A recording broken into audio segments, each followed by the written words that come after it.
everybody. Welcome to my March 2024 sales update. A little bit late in the month, but I'm out here plugging along. Just wanted to check in, show you my face, because I have great internet now. That took a while to get figured out in the rural area I'm in, but I'll explain more about that in my upcoming Homestead Happenings video, which is coming up next. That's the next video I'm going to do. And looking at the first one, you guys seem to like it. 1,600 views in a month, which isn't huge for YouTube by any means, but 258 likes. So that shows me you guys were interested in what's going on behind the scenes. I'm not having a huge amount of sales. It's about normal. What's happening here is the inventory is just kind of coming to me. Things are being found around the house, out in the shed, in the community. People we know are just bringing us stuff to sell. They don't even want the money for it. They're like, oh, maybe she can sell this and just keep the money. It's fine. So I like that. I haven't had to go looking very much, but I just wanted to give you a sales update, let you know we're still in transition. I'm still working on eBay every day. It's still in my DNA. I have no plans to stop doing eBay or reselling at any time.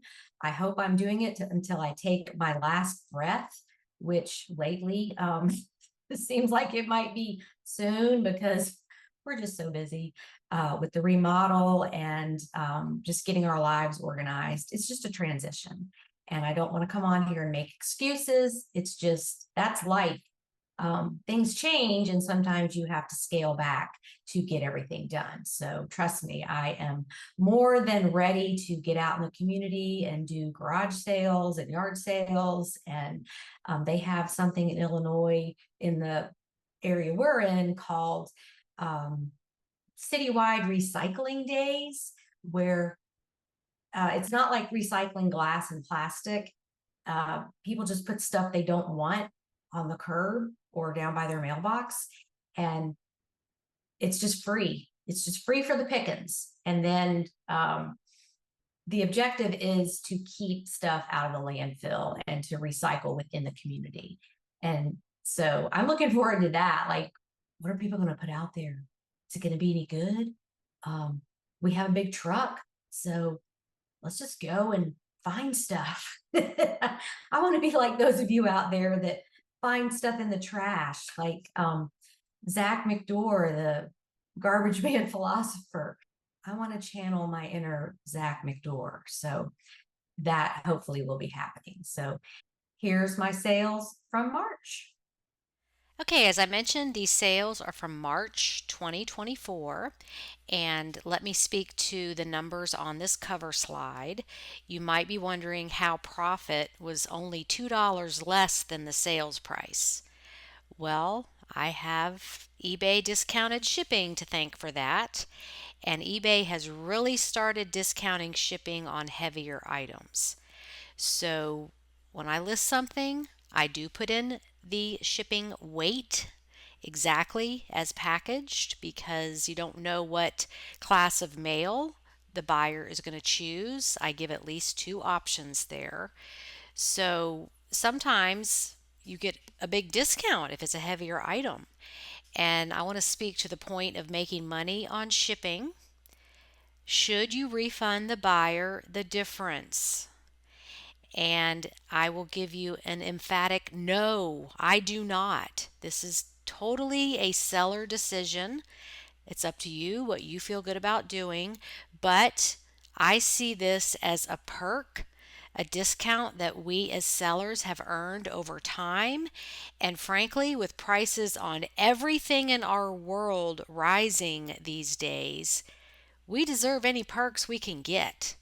We went through years of PayPal fees increasing and eBay fees increasing and shipping increases through USPS.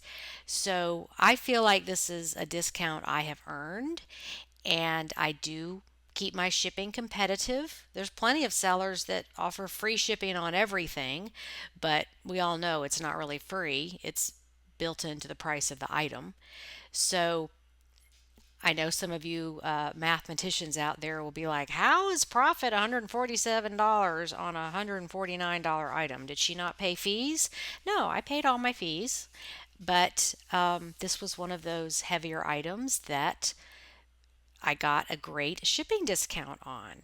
And I'm totally fine with any perks I can get through eBay. Now, on my BOLO books, I absolutely combine shipping, and I combine shipping if multiple items are purchased. I do give some money back on that. So I'm not a complete Scrooge about, not refunding anything. But in this case, it was an expensive item, it was a heavier item, and that's just the way it ended up. So sometimes I take things on a case by case basis, which you should also. But absolutely, if multiple items are purchased, if multiple BOLO books are purchased, I always refund some of that back, no problem. So just wanted to clarify those numbers. Okay, now we're going to get into the actual items. This is a pair of white kid leather vintage gloves. I paid $10 for these last summer at a higher end consignment store when I went to the beach. Took an offer of $30. Profit was $16.65. This is kind of a eBay fail. This is not what I aspire to do or be, but we all have the sales that are like, well, yeah, at least it sold. Somebody bought it and I moved it out of here. Okay, next up is this baseball cap. The logo is Buck Island. It was new with tag. I paid $1 for this at a Goodwill store in South Carolina. Profit was $20.92. Here is a Maxine of Hollywood swimsuit. I paid $3.25 for this. I believe it was at Goodwill. Sold for $28. Profit was $21.83. This was also purchased when I lived in South Carolina at a church thrift store. A vintage Victoria's Secret robe, and this was the gold label, which was their earlier products. So those are a little bit more valuable. Paid $3, took an offer of $38. Profit was $31.48. Side note, if you're not looking at the sleepwear, check that out. I do stay away from really heavy things, long, heavy terry cloth robes, unless they are from a spa. Those can sell for a lot of money, but I'm just really picky on the items I choose, and you can find really lightweight items in the sleepwear and intimates section that sell for good money, especially if they're vintage. Okay, this was an experiment. It turned out pretty well. Cabbage Patch doll from 1985. She was a little beat up and dirty. I got this at a church thrift store here in Illinois. Paid $25, which, yeah, that kind of hurt. I don't normally pay that much for stuff. But a few days after I listed it, I got an offer of 55, so I just went ahead and flipped it for that. She was kind of dirty and didn't have any clothing, so the clothing can increase the value for sure. So profit was $24.27, and that was a quick flip. Okay, now into the dairy bottles. This is a cream bottle. It's really tiny, half pint actually. This was free, found it in the house, sold for $39.97 in just a few days. And I was thinking that the larger bottles would sell for more, but no, the smaller ones are just as valuable, I think, because there weren't as many made. But this was a surprise to me because it sold really fast, and Sangamon County, or Sagamon, not sure how to say that, is less than an hour from here. So something local, probably a collector that lived local. And here's another one. This is Green Valley Farm out of Carrollton, Illinois, which is about 20 minutes. Again, free, found in the house. Paid 0, took an offer of 40. Profit was $37.79. Okay, this is a St. John skirt. This item was returned. I did a little update on this in one of my videos about the buyer claimed that the item was misrepresented. I called it a knee length skirt, gave the measurements, I think it was like 14 inches. So it would depend on the length of your legs as to where it hits you. It might hit you at the knee, it might hit you above the knee, depending on how long your legs are, which is why we put measurements in the listings. But she really went off the deep end and, called me a liar. And we had all this back and forth on messaging. And I just said, hey, if you're not happy, return it. And she did return it. And she left me a negative because she said I was an unscrupulous seller that misrepresents items. Tried to get that negative removed. eBay would not remove it because the buyer did not break any rules. She didn't use profanity. She didn't threaten me. Any of those types of serious infractions. She was just not telling the truth. And apparently, eBay will not remove feedback if it's just the buyer being untruthful. So I have a negative on my account. Well, live and learn. Let's all move on. We're all human, right? But anyway, happy ending. The item was returned. It sold again in just a few days. Sold for full asking of $49.97. Profit was $39.48. Okay, here's a new item for me in the last year. Yearbooks. I found these two at an estate sale for $5 each, so investment was $10. And the yearbooks came from 1950 and 1952 out of Waycross High School in Georgia, but yet I found them in South Carolina. And I got an offer for both of them, $25 each, so I walked away with $45.44 in profit. And those were easy to ship, and they sold pretty quickly. Okay, more milk bottles. I'll just run through these real quick so as not to bore you. This one came out of Barry, Illinois. It was a quart size, clear. Sold for full asking of $49.97. This was also free, found in the house, as all of these are. Profit $46.46. Here is a Whitehall Dairy bottle. That is the town we live in. Paid $0 for this. I tried this one on auction just to see what would happen. It sold for $62. Profit was $53.94. And interesting story here, the buyer lived 2 miles from us, and when this sold, I told Leith, I was like, oh, this sold to somebody and I gave the street address. And he goes, oh, that's the so-and-sos. Yeah, I know them. They collect things. My mom is good friends with them. And like 2 doors down from that was where his grandmother lived, or some kind of connection like that. Small town. Everybody knows everybody. They even know their address. So I was like, you're kidding. So I did reach out to the buyer and say, hey, I can drop that off if you want to do local pickup, because you actually passed their house on the way to the post office. So we did a local pickup, left it in their mailbox. They were completely happy and left me good feedback. So small town, fun eBay story. And that's never happened to me in my entire eBay career where I sold something to someone that close. So that was fun. Okay, here's another cream bottle. Paid $0, sold for full asking of $99. Profit was $86.97. Another cream bottle, sold for $99, full asking. Profit was $91. This is a larger quart size. This one sold for $150. Profit was $132.74. And then we have that cover slide there This one sold for $149, paid zero for it.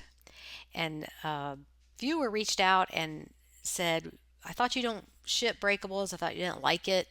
Well, stuff like this that's free and not too hard to ship, I'm on board with that. I just wrapped these in many layers of bubble wrap and then put them in a box with some styrofoam pieces from some of the furniture we got. I cut those up into pieces and made like a nest around it and, did the shake test and it didn't move. And all of them arrived perfectly fine, unbroken. It was all a great experience. Okay, some numbers. I sold 35 items in March compared to 61 items across January and February. So 2 months worth. So it's about the same, about 30 items a month. Number of items in my store right now, 319. Number of items in the store at the end of February was 315. So things are still selling. I'm not adding things as quickly as I would like, but that's life. Sometimes you gotta put eBay on the back burner. My inventory cost of the items sold in March was $93.94 compared to $302.50 inventory cost across January and February. I combined January and February sales update into one video. That's why the numbers are like that. My goal is to do one for each month, so hopefully I can get on track with that again. Okay, profit per item in March was $27.63. Profit per item across January and February was $19.49. So I know that this increase in profit per item is because a lot of the stuff I sold was free, didn't have any inventory cost. I had 2 returns simply because the items didn't fit, so no problem there. I listed 38 new items in March, meaning they've never been there before, and I refreshed 123 listings. Okay, here are some items that I listed. This is an Old Spice shaving mug. It cost me $0. I've got it listed at $49.97. This is a lot of burlap bags, rice, coffee, potatoes. I had some of these and then found some more, so put all these together. And so my cost is $20 on these. The ones that I paid for, some of these are free. So I've got $49.97 on these. This is a vintage 80s Levi's denim jacket. This was free, and I've got $99.97 on this. This is a book free from the library. They have a free table, so why not look at what's there, right? If it's free. The book is Tom Foolery's 2000 Guide to Turkey Hunting. It does not have a barcode and it is signed by the author and it is 24 years old. So I couldn't find any online. I think there's one on Amazon that was priced ridiculously. So I put 50 bucks on it. We'll see what happens with a free book from the library. Okay, this is a set of vintage embroidered tea napkins or handkerchiefs. I got these from a church thrift store here in Illinois. It was $1 for the set. I've got them priced at $29.97. I found a bunch of loveys at Goodwill for $1. So here's a couple of them. I won't go through all of them. They're not all really high priced or anything, but these are good sellers for me. So this is a Carter's lovey with a bear. I've got it priced at 20 bucks. It was $1. And this is another Carter's that was a little bit more rare. I've got this one priced at $39.97. So that's kind of one of my bread and butter items are loveys. Okay, I found this lot of plastic play food. There was 85 pieces. It cost me $6. I've got it priced at $49.97. This was a go-to brand for me. Whenever I see it, I pick it up if it's reasonably priced. Jamie Saddock. This was brand new with a $69 tag on it at a church thrift store, and it was $5.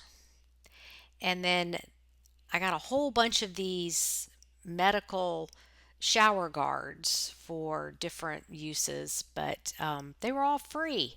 So zero cost, and I've got 13 left and have them priced at $24.97 with best offer. And I found and listed more items than just these, but they sold in April. So those will be in the next sales update video. Okay, that brings us to the end. I appreciate your patience as we continue to work through the transition here in Illinois. The hardest, most time consuming, and most frustrating things are now behind us, and we are ready to find the new normal, something that doesn't involve assembling furniture every night or waiting for house things or parts to be delivered. And I have set up a Facebook page about our homestead life if you want to follow along. The link to that is below the video. So there is lots more coming in that department. So thank you again for watching and sticking with me to the end, and I will see you next time. Happy selling, everybody. Bye.